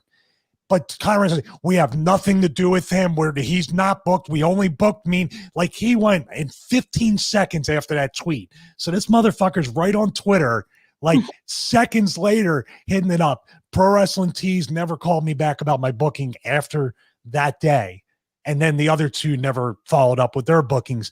They didn't even ask the call, like, let's see this thread. Oh, yeah. It's the church. So Conrad has defended and supported the Church of Satan. It's apparent now. It's good explain his push. So, holler at me, Church of Satan. We need the numbers. Sorry, I botched that story up. It was tough for me to read. No, but you did, dude. Did I get any of that wrong? About how quick? Because I was like, as I'm looking at the tag from the guy, because the Church of Satan just tagged me in something. I'm like, Church of Satan replied to my tweet. What the fuck is this? A parody account? It was the actual account. Then this guy, it auto populated, like auto refreshed. It came up, and I'm like, well, he tagged Conrad in Pro Wrestling Tees. Do you know who you have on your show? And that was passive aggressive enough to get them to dance for this guy with 20 followers. And like, that's society right now. Yeah. So that's going to come. I just think it's a great story because it pops me every time that, the Church of Satan got me unbooked off wrestling shows. I told you to get rid of that fucking religion, but you don't want to listen to me. The new crop has been recruited for NXT as they stand proudly with their property of Performance Center shirts on, if they only knew. It's a lot of Evolve kids. Not really anybody I care about except for the Joe Gacy, 2CW and Excite, good brother from Central Upstate Indies. Always had a good time. I really, that's a guy I wanted to work. I wanted to have a little program with, and it just never happened. We did one or two things together and had some laughs, but I thought Joe Gacy and I could have had a hell of a run and probably some of my best singles matches, but he is now part of NXT along with Brandy Lauren, Josh Briggs, and Curtis Stallion, referee Jake Clemens, and Leon Ruff, who we saw recently on AEW. Looking at him, I got to tell you, Brandy Lauren and Joe Gacy are the only ones I see money on. The rest of these look like every average, plug them in and give them 2 years and out they go. The Brandy Lauren, Avi Story, she's wrestled in Shine and whatnot. So she's hot. She's got, kind of the Becky Lynch-esque about her. I could see where they'd hire her based off of that. And Gacy knows what the fuck he's doing, man. I just wonder, like, size-wise, if they're going to look at Gacy and be like, he just is an average-sized dude, but he can really connect, and I think he's got the best shot out of all of them. But again, this is just get to Evolve, our chosen indie, and you can get signed too. Do things that don't make any sense, and it won't make any sense to us. You'll be perfect for NXT. So here comes 6 new people, and we'll see if I think one of them will pay off. I hate to say this because I don't want to shit on his parade and everybody's bumping for it, but I don't think they'll even know how to use Gacy the right way. And they'll just see the girl, the value in her sex appeal wise, and the rest of them will be back on the indies in 2 years. Yeah, they're kind of trying to throw stuff and see what sticks. That's what it looks like right now. But did you hear this? This is this goes along with NXT. I don't have really that much information on any of these people that are trying out or doing anything. But did you hear who they're trying to make into the new Kane as far as the blue Kane? Go ahead. Your favorite, Tegan Fox. Yeah, blue female Kane. Do you think this is going to work and draw? Like, what? To me, this feels like Bruce and Conrad. Like, to be honest with you, Bruce and Conrad. Like, dude, does anybody think that shit is going to do anything? And she's probably going, yeah, with a smile on her face anyway to get back on TV, right? Well, I mean, you're going to be given something, you have to do it. I mean, this kind of thing might be the last thing that like with Glenn. This was the last thing to get Glenn over. If he didn't get this over, he was pretty much done. Glenn Jacobs, the original Kane. I don't know if they're thinking about that, like, well, this worked for Glenn, but Glenn also was 7 feet tall and 300 pounds, like jacked as anything. And you were just making a comment about her being a regular looking girl. Well, putting them, and also it looks like somebody dressing up as Kane. Like the only person that got it correct eventually was Luke Gallows. When they finally got the wig right and they finally got all this other stuff and he got the mannerisms down. But you throw what is, unless Kane comes back and says he has a little sister, but Kane's already been unmasked. Kane's already had his nuts cut off and become a corporate guy. If anything, what I would do, the only way to save this in some wrestle crap way is you have Glenn Jacobs, mayor, and she is his assistant. And for some reason, we see these things after he leaves for the night. All right, have a good night. I'll see you in the morning. All right, I'm just going to finish up the rest of these emails and whatnot. I'll leave too. And then the door closes and then the lights change. She grabs the Kane mask, puts it on, is in the mirror and shit like that off of his, it's in his office and shit like that, and starts it. And then we do that from there where she becomes a weird Kane type thing, but just to be like, blue Kane, she's here, let's go. There's got to be some tie-in with Kane in the real world where she at night is the Batman. Whew. You're asking her to play two characters correctly. You're asking her to have a lot of range for somebody that hasn't shown a lot of range on NXT. Because when you mentioned that, I watched a couple of things and I was like, okay, this is what needs to be. This is what needs to be done, like coaching wise. Be pulled aside, and like we're pulled aside, and if something sucks, say, hey, tonight you sucked, or you didn't do this right, or you have no personality, you have this and that. Now I need to see something, because if you don't show it, you're going to be on the cutting block. You're going to be released. Yeah. Go back to JR. They said JR was putting me over, which is nice. And I know about the gloss over and all that stuff on the other end. That's fine. JR sat me down. This is when I weighed 262 with the shirt and tie on, and said, you need to lose weight. You're overweight. It's affecting your work in the ring. And, if you don't lose weight, I'm going to have to release you. And even if you do lose the weight, we still might release you. We're not sure yet, but it's up to you to lose the weight. That was one of the realest conversations I ever had. JR never gave me all that much time, because he has 100 guys to talk to that are making more money and stuff like that. But I think it was in his office. I was in Stanford one day, and he pulled me in and told me that. And we're sending you, and I think on top of that, we're sending you down to developmental too. So I got like the left and the right, but it was the best thing that ever happened, because I lost weight. I got down to like maybe from 262 and eventually down to like 192, 199. Between there, I hovered for a long time. And essentially, JR saved my job as much as he was telling me that he was going to take it from me. There's no real consequence to these people in their positions right now. They don't feel like any danger of losing anything. That's not being cutthroat. That's being, even when you get fired, you can go to Fox and get a job. Yeah. Well, I can. That's tough. I think JR. I'm friends with I'm friends with one or two NFL Network major, like one of their main anchors. Oh man, no, I just wish somebody would talk to most of these kids like that, and maybe the coaches that are gone or have gone are the ones that actually did give them some dose of honesty and consequence, and they don't need that right now. Mm-hmm. Because on that level, coaches are all playing their own little politic games, as I witnessed and you've heard about. They play their own little games to protect their spot. And it's supposed to be a very selfless position. Mm-hmm. But you have some very selfish people in those selfless positions. Yeah, absolutely. And we'll talk, this is more of a serious story, and it didn't really get followed up a ton on, but I was talking to you about this because she cares too. But former WWE backstage producer arrested in Indiana. Recently released WWE producer Sarah Stock was arrested this past weekend, as first reported by Mike Johnson, PW Insider, via Buck. Stock was arrested on Sunday in Evansville, Indiana. HealByNature.com has obtained arrest details and a mugshot. Stock was released by the Vanderburg Borough. I don't know what that even word is.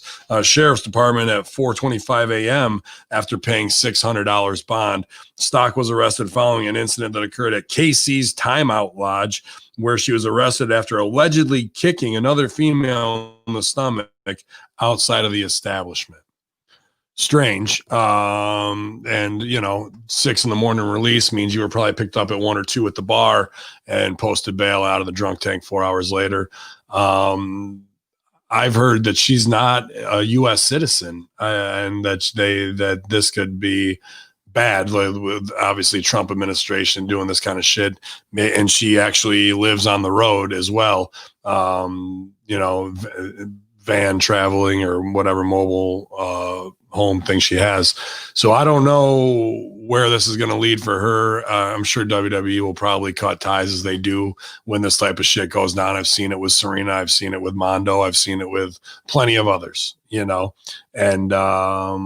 hopefully with her being furloughed and everything that it is, that depression can lead into these types of things with alcoholism and whatnot, and then bad decisions. Said allegedly kicking. Were these just wrestlers in a parking lot?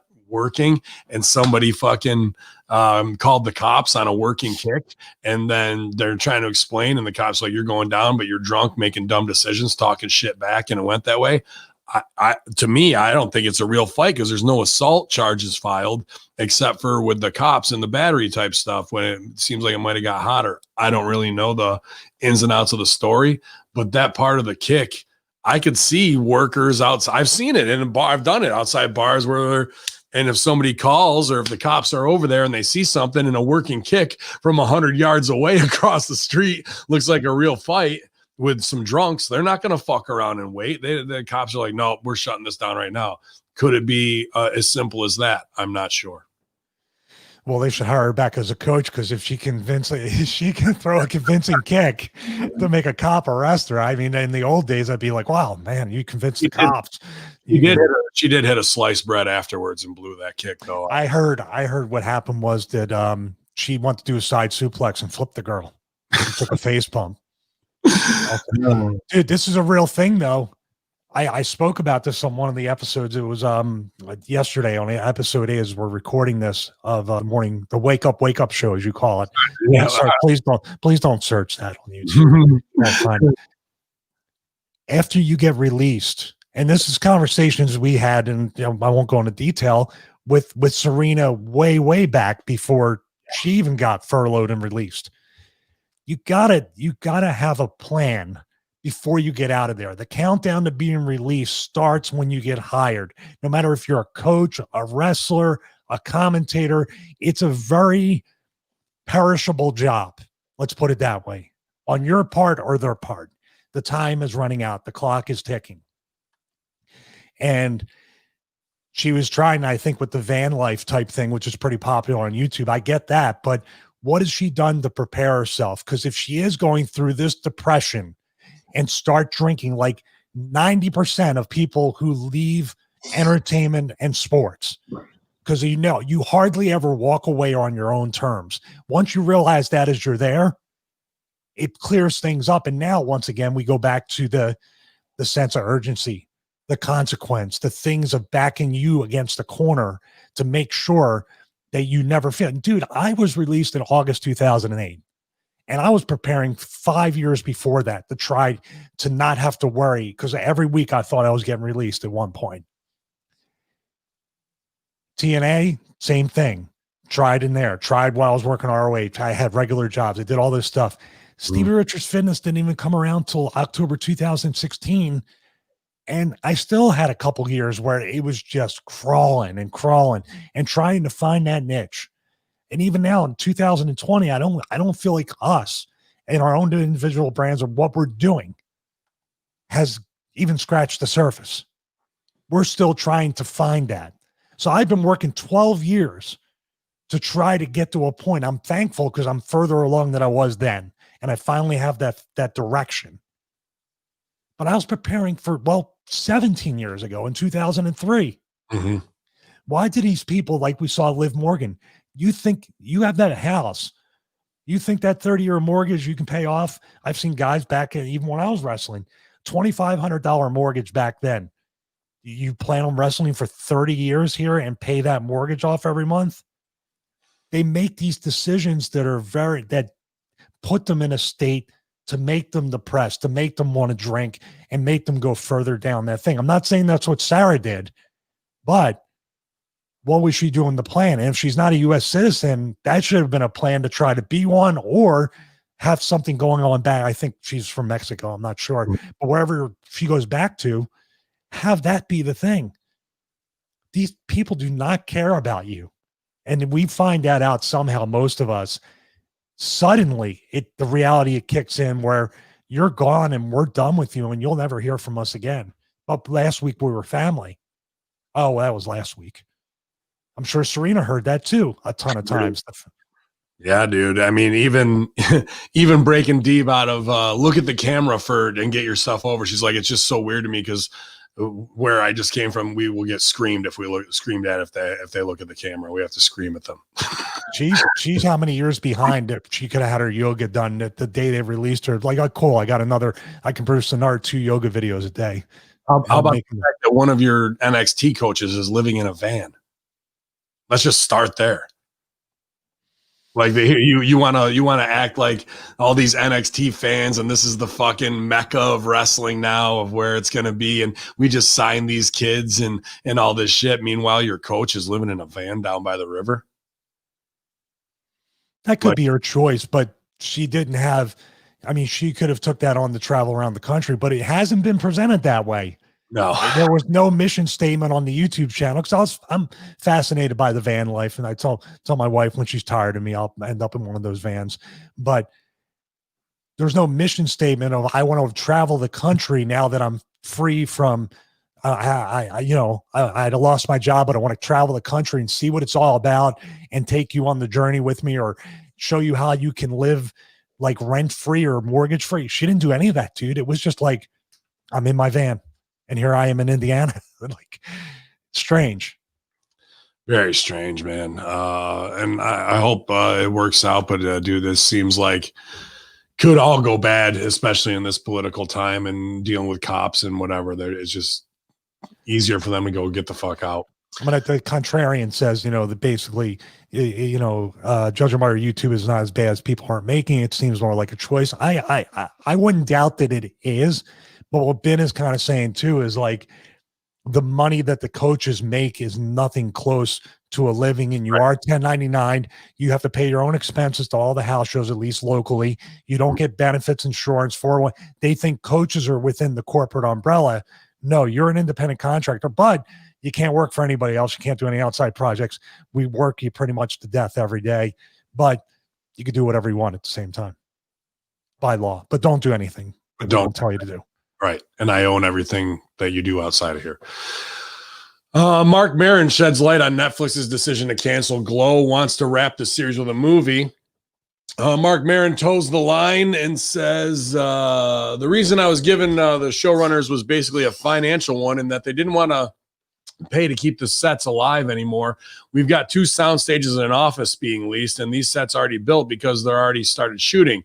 They were 2.5 episodes in. Maron also noted they were recently turned over on Netflix on the executive side, and a woman responsible for managing Glow may have been pushed out, although this may have been pure speculation. Make a note of that, please. We have somebody we might need to talk to. We have a big crew, a big cast, and a lot of people that are engaging. And who knows where? I'd like to know who that woman was too that was pushed out and who pushed her out. We're gonna be in May, and who knows if we're even gonna be a country come January. Oh, Mark, that's functioning. It's barely functioning now. To make what we do just work, it does not sound like fun to be on set right now. They want to wrap by making a 2-hour Netflix movie instead. I feel bad because a lot of people were getting a shot in this one. Dolph Ziggler, Ryan Nemeth, obviously Taya Valkyrie was going to be a big part of it. That's where a lot of the stooge happened. I thought this was the best vehicle for Mark Maron in his entire career. And I think everyone who's watched the show enjoyed it. It wasn't lackluster in any episode. Great reboot. But I see Mark Maron towing the line here because at the end of the day, he's a stand-up. And the Mark Maron show is good. Some of my friends were on that and former teammates. And then on here, this was excellent for the wrestling niche. So Mark Maron knows he's got these people now, and all he really cares about is having 2 or 3 more Netflix specials. So he's going to toe the line because he knows where his bread is buttered with the stand-up. But this does suck, and unfortunately, it may be not just because of Glow and wrestling, but this could be a bigger systemic thing of projects that are on the line who are just tapped out budget-wise because of COVID. We heard the Stooge report from the Heels TV show, Stephen Amell and Cody, where that was supposed to start shooting in September. That's been pushed all the way back to March. How much budget and time can you waste? And then what happens in March if things get fucked up again? A lot of shows could die on the vine right now just based on production schedules and overhead costs. And this is probably one of them because I don't think it was doing a bad thing. But the other part is, where the fuck are the fans and where are the people on the show to go, get a hold of Netflix, save Glow. We want to. I haven't seen any movement for that whatsoever as far as this goes. And I think Maron's not doing it because, again, he's going to toe the Netflix line so he can get his stand-up specials. Meanwhile, everybody else, fuck them. Yeah. You are my tribal chief. Roll in cuties. Yeah. You wanted to invest your money and time in that. What's that? That could also be an art play. They're getting indicted for that. Yeah, we put over in Texas, they're being indicted, man. That's awesome. So Netflix could be cutting a lot of stuff just to try to get a defense fund going. Could be, right? And they cut great shows all the time. And this is bad for everybody involved, unfortunately. Yeah, it's interesting. Netflix has a thing where if a show's popular, talking about Daredevil, talking about The Punisher, even Defenders to some degree, why do you cut that? That has an instant audience that will pay to subscribe to your monthly fee. But then you just, yeah, that's right. That could be it. Everybody was too old. Everybody was too old for. Then they're gonna have baby glow coming up soon. Yeah, the Glow Cuties movie coming soon. Cutie Glow. And you know what else? Cutie Glow, baby girl. I'll be on Cutie Glow because I've been learning about unionisms. You guys. When she said that word, it literally fucking hurt my brain. It hurt me too. Unfortunately, it actually is a word, unionism. Obviously. But dude, pretty brutal. Paige has been learning about unionism, and she tweeted that out as a little fuck you back to the office about the Twitch takeover. So when Paige is on the front lines, and that is our biggest defense, we are fucked. So unionism, baby girls. This is the one time I'm gonna say too. I never thought you'd want to endorse David Starr until now. People seem to be getting bumped up instead of bumped down, right? Everybody's failing upwards. No, this is one of those things that obviously there's things being done by the company that no talent right now is happy about. I wouldn't be happy about it. You wouldn't be. And we're in a different landscape anyway, because we really are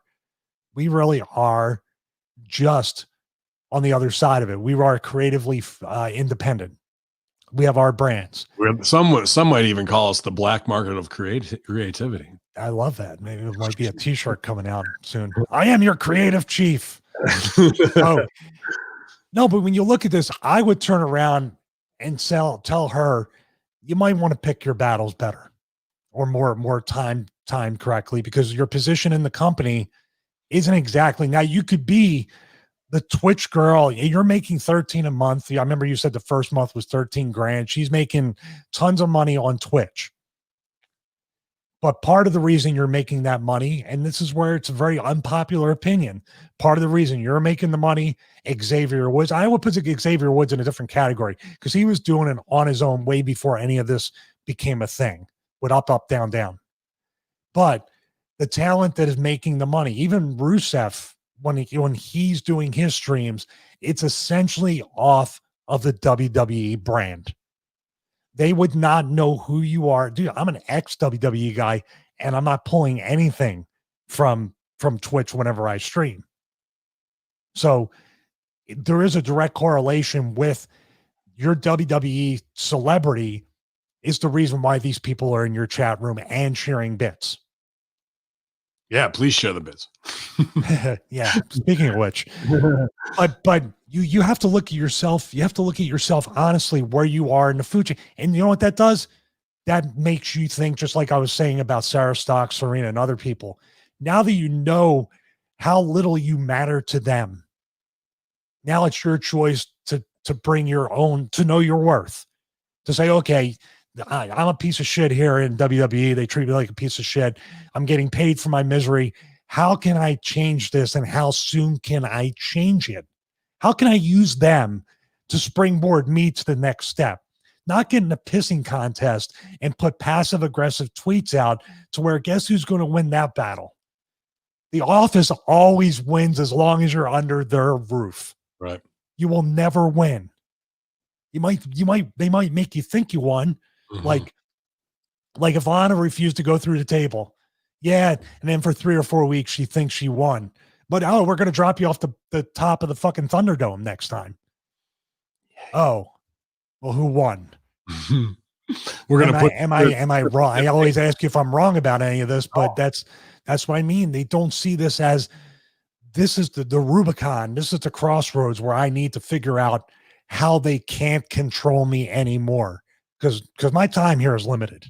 It's limited, whether it's their choice or mine. So I have to do something. But no, they think this money is never going to run out and that they truly are a celebrity and she has the clothing line or whatever else because people just think that she's the greatest. It's not true.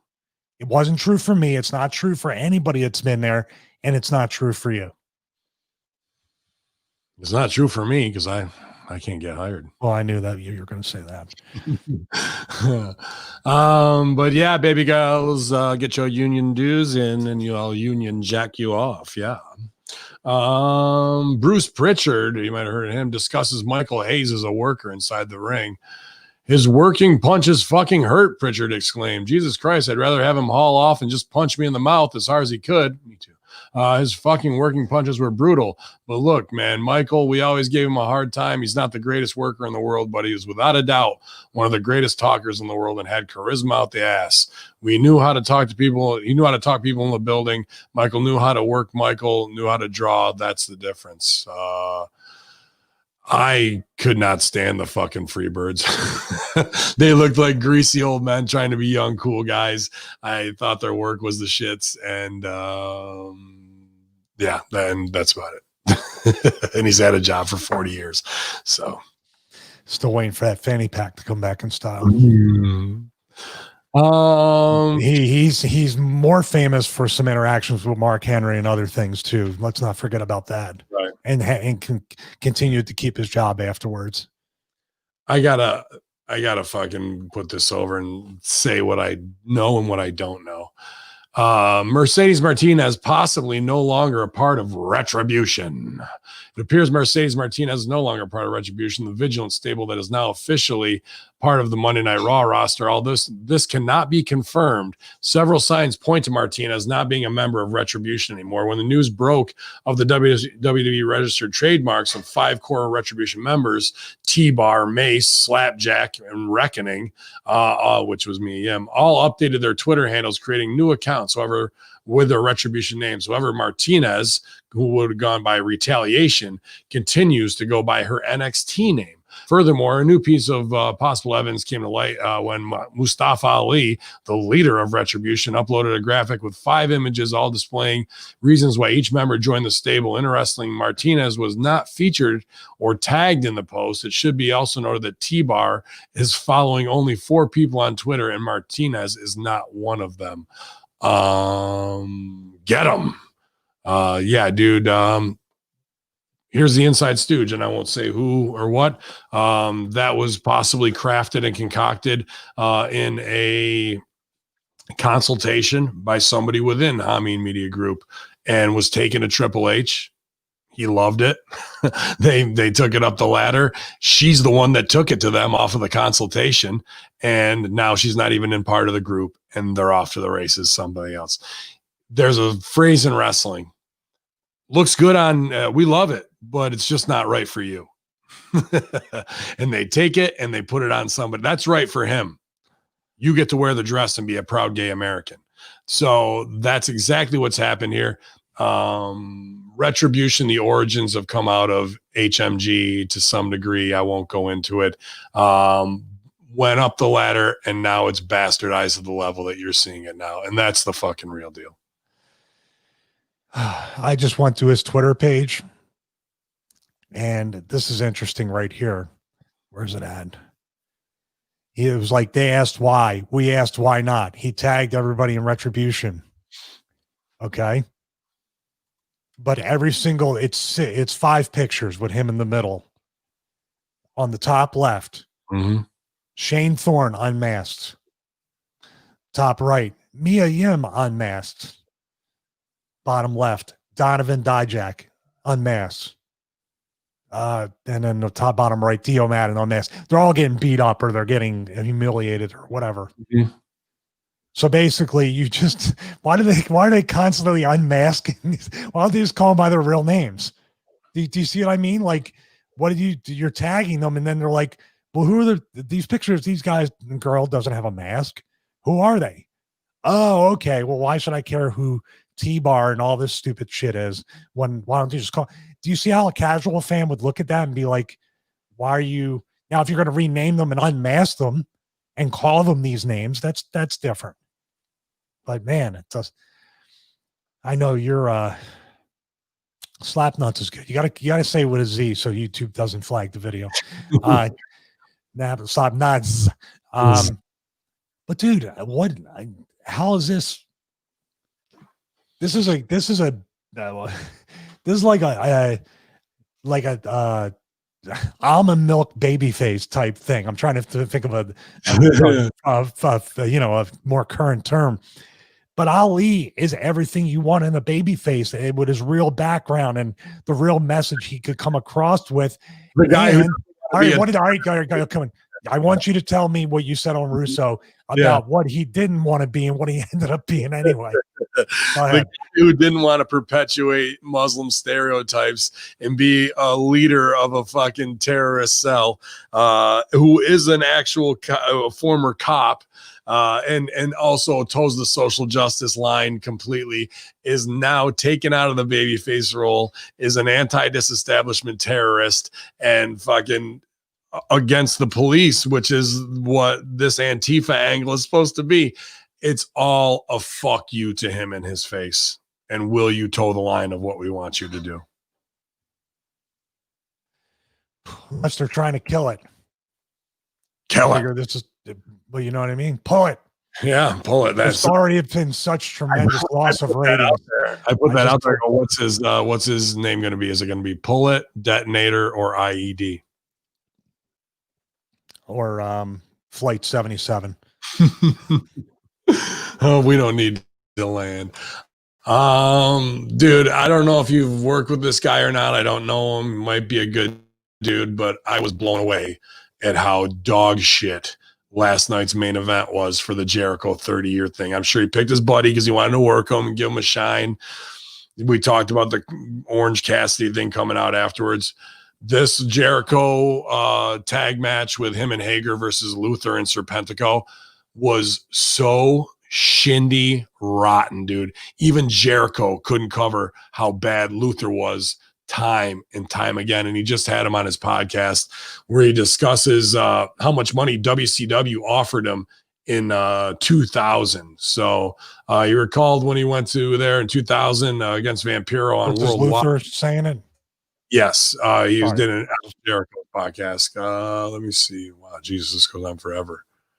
However, Luther said he was approached by Terry Taylor with another individual to sign a WCW for a 3-year deal, with the first year paying him $130,000, the second paying $210,000, and increasing more with even in the final year. However, Luther was living in Canada at the time and did not have a work visa. He said he was told by WCW they could not sign people that would have to give visas because WCW was going to be sold in the near future. Then talking about the deal, which sounded really awesome. It was for 3 years. I want to say 130 to 210, and then 3 something. It was crazy. It was awesome money. But WCW is throwing money around at the time, big time. And I was like, holy shit, that's a game changer, even by today's standards. And I was like, this is awesome. But none of that worked out. And he went to Japan for 2 decades, and now he's back over here. Dude, this match at AEW in the main event was so rotten. I mean, you have to go watch it to see how indie bad it was, dude. Like, the guy is on the roster because of a favor, and you see those words. Like, we had the son of Dusty Rhodes and the future Bruiser Brody in a dog collar match. Then we have the female Dean Malenko in Serena Deeb versus Big Swole in a unbelievable technical, opposite of what they just did with all the gimmicks. Then you're going to march out all this shit with them to try and do a tag match and put Jericho over at the end. The match was a complete abortion, dude. And it was 90% on Luther. You cannot say we are all elite wrestling and then have guys in the ring who look like they've been, I don't care. He obviously has been around for 20, 30 years. He looked like a 2-year backyard indie wrestler who doesn't have a clue last night. How are you going to keep doing these buddy favors and putting those people on TV calling it elite? It is shit. It was for Jericho's 30-year celebration. That was in him doing a favor for his buddy Luther. That was the biggest shit segment I've seen possibly since the Dark Order missed punches. I'll have to watch it. My buddy Donovan Morgan, once again, he texts me that it's in the same kind of group of text where he said people getting hurt more than ever. And he knew Dr. Luther because he wrestled in Japan. And he said he wasn't impressed back then, and he looked even worse last night. That was his words. So, yeah, you're right, man. This had to start out, and then I understand it, and I do appreciate the loyalty factor of Jericho or anybody else that hires their friends, but you can't call it all elite. You said you can't sum it up any more than that, and you also, in the same vein, want it to be like a meritocracy. You want it to be like, we're not just hiring people because they know somebody. We're not doing wasn't the whole thing with the press conferences and the PR tour before it started. We're not going to be like the other companies in the Old Boys Network and all these other things, right? Didn't they say they were going to go completely away from that? Yet everybody's hiring their friends. QT Marshall's there. There's other people, nice enough guy, other people, nice enough guys and girls, but they're stacking this roster up, and we have it on good authority. They want to lose money. That's their goal. I'll do the Orange Staffy pump. Oh, actually, I got to do more like there. How's that? Thumbs up. You guys are doing a great job. Keep it up. Killing it. I just don't like.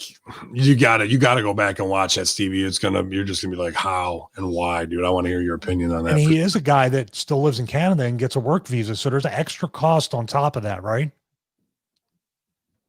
Yeah, I mean, I can't justify it anyway. No draw whatsoever. And if the dude he tagged with is the dude I think I know from Chicago, he's kind of a prick in this industry too. And I don't know whose buddy he is that he's getting a fucking shot. JBL names what WWE needs less and more of. Whatever. I don't want to read this. It's a Corey Graves interview that goes on forever. Yeah, our final story, because we've given him plenty of show today. Braun Strowman with an ab update on his Adam Shearer account or whatever it is.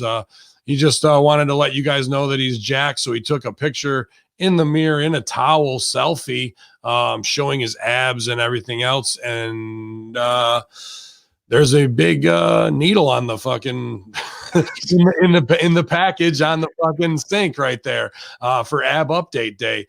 And then as that gets out because of his vanity posting or what have you, it spreads like wildfire. His response is that he gets B12 injections every day, which is bullshit because you can't get B12 injections every day. It will not be good for you. So, get these hands, get these CCs, get this DECA, get this Winstrol, get this test, and get my go as far as we go, because now he's wearing a black shirt and camouflage pants to the ring. He's got the exact same beard, and it's only a matter of time before he goes to stevetheshoeman.com and gets himself a set of chic boots. And even then, he won't be able to get over. So for all you dorks out there, if you want to be like your WWE superstars and expose the Florida pipeline.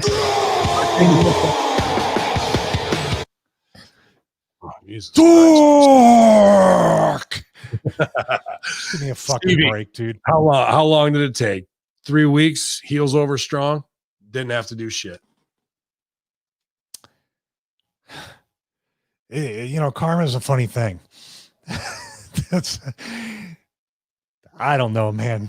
It doesn't matter. The court of public opinion, you can call it a B12, syringe, all you want.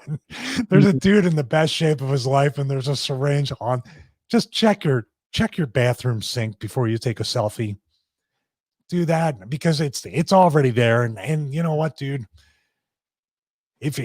We don't judge anybody. It's not a performance enhancing drug. You're an entertainer.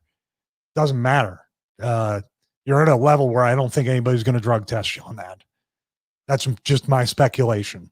If it was me though, and I'm not a stooge, but somebody else who might have heat with them, that's what you send right to the fucking police and go, you know what? You guys might need an investigation. Look at these guys. And here's everybody from Heath Slater to Miro to Matt Cardona to right on the fucking line, dude. And they're all broed up together to Brian Cage to whoever. And you think somebody who doesn't want a high profile case isn't going to do that, especially when there's the evidence and they can go bring Braun in and sit his ass down and he won't roll on whoever it is that's supplying Roman Reigns, Jey Uso, and the rest of those guys I just mentioned. You think he won't flip on them? Come on. Let's get fucking real. This is where the vanity of Generation Useless, Generation Twitter thumbs cannot fucking stop for even a second to put away their gas gimmicks to get over their Instagram posts. They're that fucking blind and they're that much in the bubble thinking about what's going on. And then to come back with a B12 post, good rib, dude. Maybe a Raw Underground's never coming back. Well, I mean, where did it go? No, maybe I don't know. Maybe they're all in China getting a new batch of gas or something. Who knows, dude? They're all going to come back even bigger. What do you think it was? What do I think? What was that? The needle? Mm-hmm. It's the same thing as when Al Snow's wife when they were breaking up and stooging off, she pulled out the drawer and there's all his pins and shit. Al fucking works his ass off. You think a guy of that age is going to be able to fucking put on that much muscle mass? No, it's wrestling. We're in a business of vanity and whatnot and gas. But even as a big motherfucker where you're trying to look for that and putting yourself out there, but you're not smart enough to kayfabe that, it's something psychological in your psyche you're asking to get caught. That's just how it is, dude. It's the same as any guy who murders his wife and leaves some piece of evidence around there. They're just going to happen to find it. Whether in his conscious mind, he did it and didn't know that he was doing it and was setting himself up.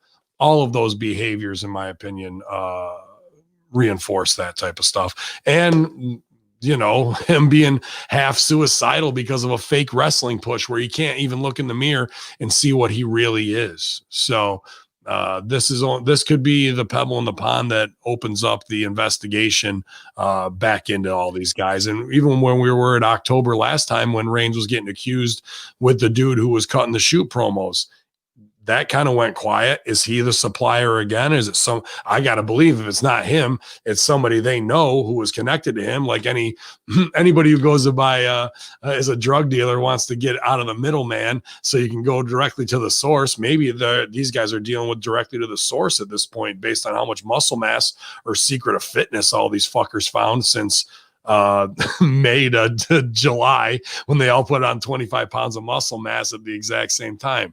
It's not a fucking hard case to figure out right here, is it? No, it's not. And I would say on the mental and emotional state that he has, that might not be a smart idea, because what happens when you have to come off for a short time and you lose that and you go, it doesn't, the roid rage debate is whatever it is, but it only kind of makes you more of what you are already. So if he's insecure and he's depressed and he doesn't think that he's enough, or he doesn't feel like he's achieving what he should, and then he has to come on. God, he should come off if he's on. You don't want to stay on for years. Some guys do it, but he's not getting the lifts he used to get because he's off. He's not looking the same way on TV. We could be in that's a roller coaster ride that you don't want to take mentally and emotionally. Especially if you're already unstable. No, that's what I meant. It makes you more of what you already are. Mm-hmm. Tough, man. Yeah, tough indeed. Not here to say I told us so, but I fucking told us so, and it's those who are clapping back loudest when they should be stars. It exposes it. I doubt there'll be any fallout from it, but I know Hamin Media Group was having a good time laughing at it as well. So I was thinking about actually doing a couple memes myself where I stand there in a towel and take some selfies, the reality versus what you think in your head or what have you. Yeah. Well, we renamed our chat room to, the B12 syringe. Oh man, but that is wow, that was loud. Plenty of headlines today. There was a couple others, but that's not even worth it. Go to WrestleStink or ProWrestling.com, keep it updated, or actually go to the Hamin Media discussion group because William Alicia has got all the hottest news, and it's usually pretty spot on. Billy Batty also doing great things on russosbrand.com, letting you know the inside stooge from the top levels that almost always are spot on. So there's no need to go redo your mortgage or go to TMZ knockoffs and listen to people who've never done a goddamn thing in this business except suck hole their way up to other leeches to get a spot. You're in the right spot right here with the veteran locker room. Stevie Richards, I won't call myself Ben Doer, Hacker Hamin, me and my buddy, Steve Areno. What do we got going down for the wake up show the rest of the week so we can get flagged on YouTube and workout wise for the weekend, buddy? Well, you can go to StevieRichardsFitness.com. Your B12 shot is optional if you want to take it or not. It's up to you. I choose not to. But we have the resistance band training programs, the yoga video series for beginners, and also, of course, the morning wakey show that Minute Ben calls it. The morning warm-up show 5 days a week. The audience is game. We have over 20 people over the past 2 days, not separately, but not together. Each morning is growing on the live stream. So we have about 21 people in there this morning, 20 yesterday. So that's really great numbers for 6 a.m. And then YouTube says, hold my beer, and flags the video. But you can subscribe to that YouTube channel. Also, the audio version is available on all major podcast platforms. Of course, StevieRichardsFitness.com. And also use the code Stevie5 at ForceUSA.com for all your strength training needs. It actually has been really good this week. Maybe that's why I had gratitude and thank people for using the code. So obviously it might have been a paid promotion video. I don't know what the fuck they're doing, YouTube. Jeez, it's so crazy. But we are about to hit 63,000 subscribers. No, I think we're up to almost 64 now. Nice. So it's steadily growing. It's steadily growing despite YouTube hating me for some reason. Yeah, it's 63,805. So we're about to hit 64,000. Definitely get over there to Stevie Richards on YouTube, you guys. If you haven't subscribed, ring the bell. Also, thanks to everyone who's doing subscribing to Russo's brand on YouTube as well. We're putting up micro content every day this week for you guys. So get your little fill on coffee break of some quick shoots. Jesus, you guys with the Discord. Okay, I get it. Notifications. No, I got to, but I got to find out where it is. There's like 90 different things in there. But yeah, man, definitely go to ProWrestlingTees.com/Stevie Richards for all your best Kitty World Order shirts, you guys. 20% off right now for the Fall of Civilization sale. So you can go to all of our stores and stock up. I just got a new graphic that I got to upload from Garbeck's Edge, Culture Vulture graphic, and it looks awesome. My other shirt up there with the Japanese wrong style right now. So we're having good times, great oldies. Wear all the most offensive ones to your upcoming holiday events to start controversy. What else we got going on here this week, Stevie? I can't remember, man.